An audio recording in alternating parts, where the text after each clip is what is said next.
What's up, Race Suit Channel fam? We're back with another post-race video, and this time we're breaking down everything that went down during the late-night Japanese Grand Prix. If you couldn't catch the race live, don't worry. Here comes a complete, fast-paced recap in the signature style you know and love. Suzuka delivered. Plenty of action, split strategies, some controversy, and even a bit of drama right at the pit exit. And hey, help support the channel. Hit that like button, subscribe if you haven't already, and turn on the notification bell so you never miss a video. We drop daily F1 content straight from our virtual paddock, always with sharp takes, detailed analysis, and of course, that bold perspective you'll only find right here. Race start on a damp track, first moves.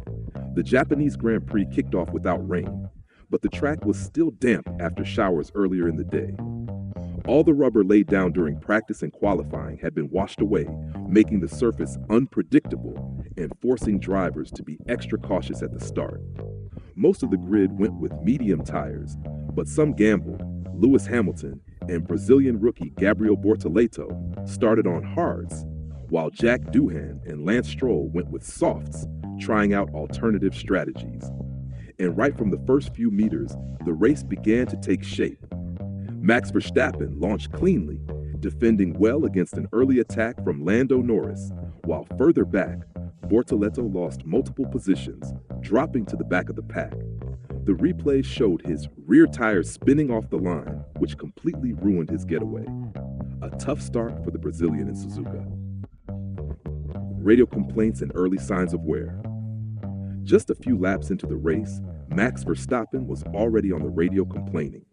He reported an issue with gear shifts, saying the gearbox wasn't responding properly when upshifting. The team replied calmly, assuring him it was expected and that things would settle after a few laps, and they did, around lap 7. Meanwhile, in the midfield, Liam Lawson was making good use of his early pace, overtaking Isaac Hadjar with confidence and moving up the order. By lap 10, Verstappen had opened a 2-second gap over Lando Norris, who was still trying to keep the Red Bull driver within striking distance. Over at Williams, though, the mood was very different. Alexander Albon was clearly frustrated on the radio, complaining about gearbox issues, the same problem he faced during practice.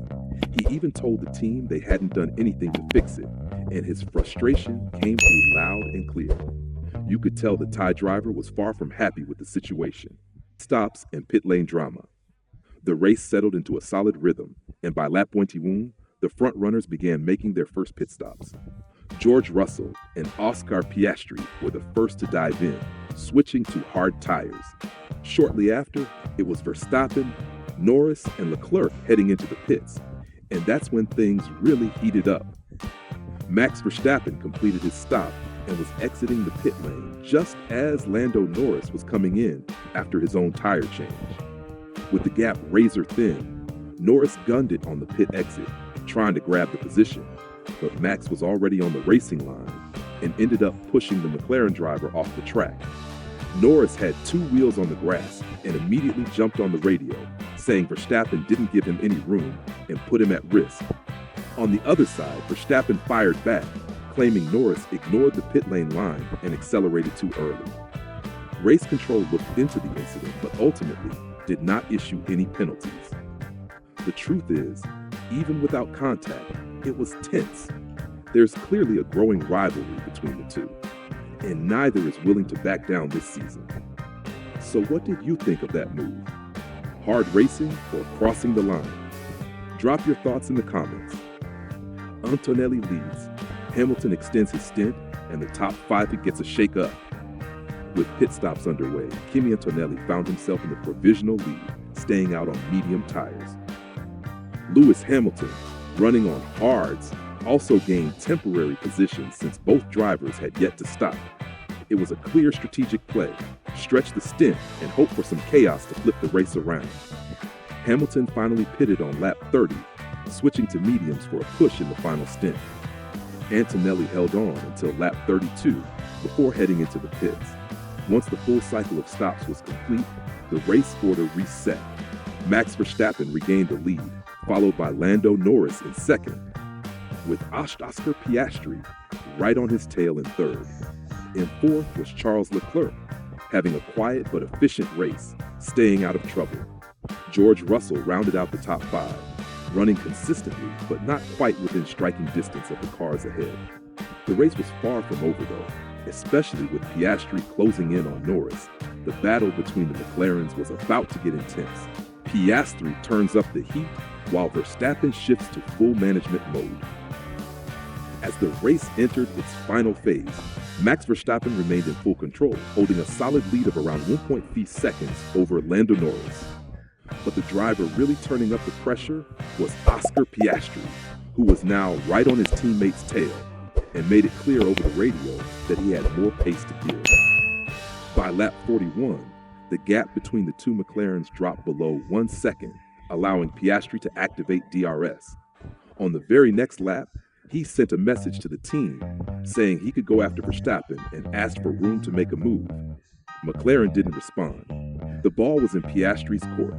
Even with the DRS wide open, Piastri couldn't get past Norris, who defended smartly, covering the right spots and managing the pressure like a pro. It was a tight, clean, internal battle, but packed with tension, just how we like it. Meanwhile, Leclerc held firm in fourth, unable to close the gap to the McLarens, but also not under any real threat from Russell, who was running just behind. The top five seemed locked in, but the fight between Norris and Piastri kept the race alive to the final lap. Race highlights and final results in Suzuka. In the closing stages of the race, Max Verstappen kept things under control and crossed the finish line comfortably without needing to push any harder than necessary. Lando Norris secured second place, holding off pressure from his teammate, and Oscar Piastri completed the podium in third, showing that McLaren is a real force in 2025. Leclerc finished fourth, never quite close enough to threaten anyone, but also not under threat himself. George Russell came home in fifth after a solid drive, followed by Kimi Antonelli in sixth, who also clocked the fastest lap of the race, which, it's worth noting, doesn't award extra points this season. Lewis Hamilton ended up seventh in a quiet performance. Isaac Hadjar scored more points with a strong eighth-place finish, and Alexander Albon surprised everyone by taking ninth despite ongoing gearbox issues. Oliver Behrman rounded out the top 10, scoring another important point for Haas. The driver of the day, as voted by the fans, was Yuki Tsunoda. Racing at home, he finished 12th in his official Red Bull debut. As for Brazil's Gabriel Bortoleto, it was a tough Sunday. He ended the race in the second-to-last position, far from the points. With the Japanese Grand Prix in the books, the championship picture is starting to take shape, and Lando Norris now leads the drivers' standings.